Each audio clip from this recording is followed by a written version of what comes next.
కొమరం భీం ఆసిఫాబాద్ జిల్లా కేంద్రంలో Telangana model school విద్యార్థుల ఆందోళన 17 మంది ఉపాధ్యాయుల బదిలీ కాక మాకు వచ్చిన ఉపాధ్యాయులు ఇద్దరు మాత్రమే అని విద్యార్థులు ఆందోళన వ్యక్తం చేశారు. మాకు బదిలీ ఉపాధ్యాయులు రావాలని ఆందోళన చేశారు.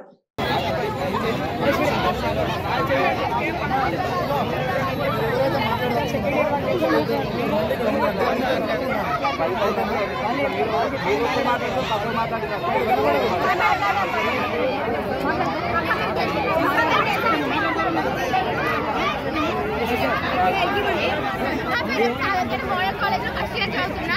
మా కాలేజ్ నుంచి 70 మెంబర్స్ టీచర్స్ వెళ్ళారు, కానీ వచ్చింది 2 మెంబర్స్. మా భవిష్యత్తుకి బాధ్యులు ఎవరు? ఎవరు రెస్పాన్సిబిలిటీ?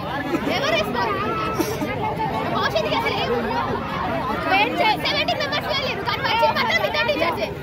మాకు క్లాసెస్ కూడా జరుగుతలేవు. ఇప్పటికి మేము 3 డేస్ వెయిట్ చేసినాం. మేము ఫెయిల్ అయితే ఎట్లా? ఎవరు బాధ్యులు?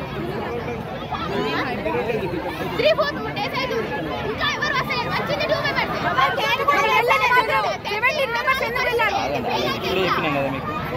First board exam